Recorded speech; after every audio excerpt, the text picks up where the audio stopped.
Question number 6.8. Answer carefully with reasons. Part A.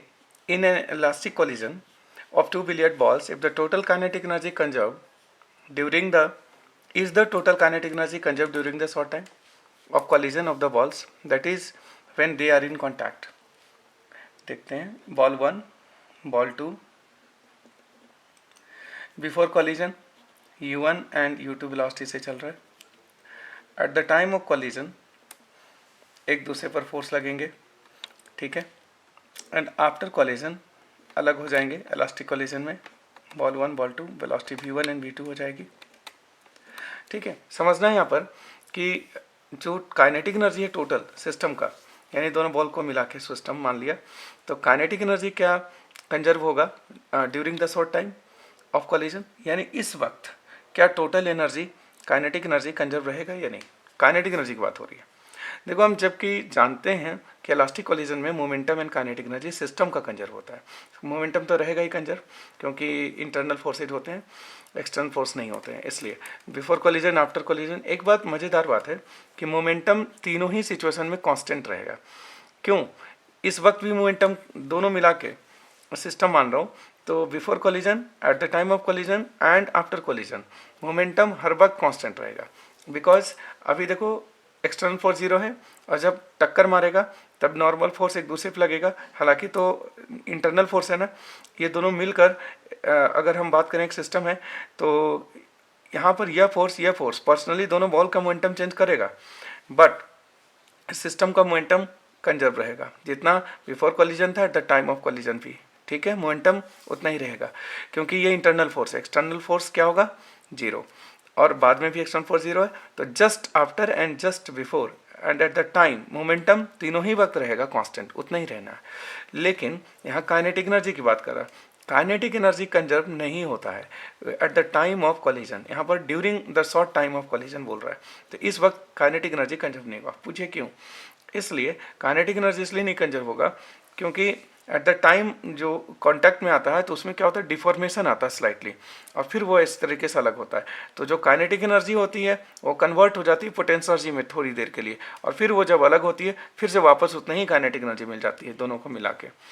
ठीक है, तो just before and just after kinetic energy conserve होगा. During the collision नहीं होता kinetic energy conserve, याद रखना. ठीक है, चाहे इवन इलास्टिक कोलिजन क्यों ना हो.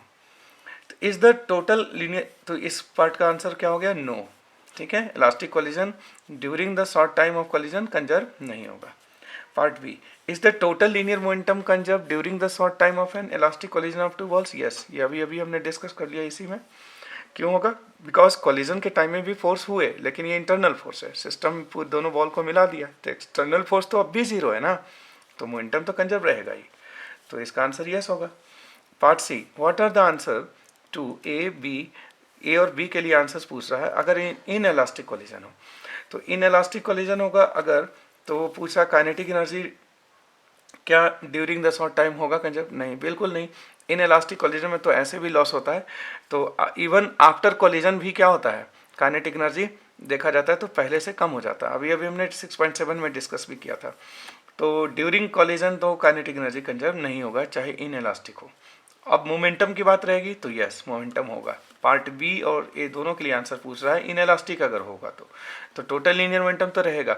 इन इलास्टिक कोलिजन हो, इलास्टिक कोलिजन हो, किसी भी टाइप का हो, और वो भी तीनों ही सिचुएशन, बिफोर जितना मोमेंटम, बिफोर कोलिजन जितनी मोमेंटम है, eight the time of collision and just after collision momentum रहेगा ही कंजर्व, चाहे इलास्टिक हो या in elastic, because internal forces active होता है ना. ओके, एक्सटर्नल फोर्स तो जीरो ही होता है, और मेन कंडीशन यही है मोमेंटम कंजर्वेशन के लिए कि एक्सटर्नल फोर्स क्या होना चाहिए? Zero. Because Newton second law से एफ वेक्टर बराबर DP vector by D T होता है. यही होता है ना नेट एक्सटर्नल फोर्स. तो अगर नेट एक्सटर्नल फोर्स जीरो करूंगा तो D P by D T zero हो जाएगा. तो D P by D T zero, इसका मतलब पी वेक्टर कांस्टेंट, कांस्टेंट का डिफरेंशिएशन जीरो होता है, यानी पी वेक्टर कांस्टेंट होने के लिए इसको जीरो होना पड़ता है. तो यहाँ पर कॉलिजन में इन इलास्टिक हो चाहे इलास्टिक हो एक्सटर्नल फोर्स नहीं होते हैं, इसलिए मोमेंटम रहेगा. यस आंसर होगा पार्ट बी के लिए, और पार्ट ए के लिए नहीं होगा. Kinetic energy is not conserve even after collision is over. Collision खत्म होने के जस्ट बाद भी अगर चेक करें तब भी नहीं होने का. फिलहाल इसमें तो ड्यूरिंग कॉलिजन ही पूछा था. Part D last, if the potential of two billiard balls, जैसे दो बिलियर्ड बॉल है, ठीक है, ओके, कह रहा है कि यहाँ पर ना दो बिलियर्ड बॉल का कॉलिजन है। If the potential energy of two billiard ball depends only on the separation distance between their centres. कह रहा है कि दोनों के सेंटर के बीच की जो डिस्टेंस है इस पर डिपेंड करे पोटेंशियल एनर्जी। आगे पढ़ता हूँ। इज द कोलिजन इलास्टिक और इलास्टिक, आपको नेचर बताना है। बिलियर्ड बॉल्स की कोलिजन इलास्टिक होगा या इन इलास्टिक होगा। Note, we are talking here of potential energy corresponding to the force during the collision, not gravitational potential energy। यानी आपको पता है कि जो पोटेंशियल एनर्जी का फॉर्मेशन होता है वो कंजर्वेटिव फोर्स के कारण होता है। किसी भी सिस्टम में जो मेंबर्स होते हैं, पार्टिकल्स या बॉडीज के सिस्टम होते हैं, उसमें इंटरनल फोर्स जो होंगे आपस में एक दूसरे पे फोर्स लगाएंगे, वो should be conservative. Conservative force के कारण ही पोटेंशियल एनर्जी का फॉर्मेशन होता है। तो अगर जैसे दो बिलियर्ड बॉल है, बॉल 1 और बॉल 2, तो मास होंगे तो ग्रेविटेशनल फोर्स भी लगेंगे, लेकिन कह रहा है यहाँ ग्रेविटेशनल फोर्स के कारण जो ग्रेविटेशनल पोटेंशियल एनर्जी आ रहा है उसको मैं इग्नोर कर रहा हूँ, है ना। Note, we are taking here of potential energy corresponding the force during collision, not gravitational potential energy. तो ग्रेविटेशनल पोटेंशियल एनर्जी नहीं ले रहा। तो यानी यहाँ पर जो पोटेंशियल एनर्जी लिया जाएगा वो ड्यूरिंग कोलिजन में जो एक दूसरे पर फोर्स लगेंगे, जब कोलिजन होंगे तो एक दूसरे पर फोर्स लगेंगे, नॉर्मल एन नॉट मान लो। तो ये जो फोर्स लगेंगे इनके कारण जो जब कोलिजन होगा थोड़ी डिप्रेशन होगा, तो यानी दोनों सेंटर के बीच की डिस्टेंस चेंज होंगे, तो यानी यह फोर्स पोटेंशियल एनर्जी बनाएगा, ठीक है। तो रिस्टोर हो जाएगा इसके अंदर थोड़ी बहुत डिफॉर्मेशन के कारण पोटेंशियल एनर्जी। तो वही बताया था ना पार्ट ए में भी कि पोटेंशियल एनर्जी कन्वर्ट हो जाए। तो eight the time of collision kinetic energy क्या होती है, घट जाती है। एंड फिर जब रिलैक्स होता है, जब ये रिलीज होता है, अलग होते हैं, सेपरेट होते हैं, तो उस वक्त फिर ये जो पोटेंशियल एनर्जी में इंक्रीमेंट हुआ, काइनेटिक एनर्जी लॉस होकर पोटेंशियल एनर्जी इंक्रीमेंट हुआ, तो eight the time of collision देखोगे काइनेटिक एनर्जी थोड़ी कम हो जाएगी। फिर आफ्टर जब ये दोनों नॉर्मल फोर्स खत्म हो जाएंगे, एक दूसरे से सेपरेट हो जाएंगे, तो पोटेंशियल एनर्जी फिर से वापस काइनेटिक एनर्जी में आ जाता है। तो कोलिजन हम यहाँ पर कैसा मानेंगे, इलास्टिक कोलिजन मानेंगे, क्योंकि पोटेंशियल एनर्जी यहाँ पर बोल रहा है कि कोलिजन के टाइम में ना पोटेंशियल एनर्जी मानो, कंसीडर करो आप।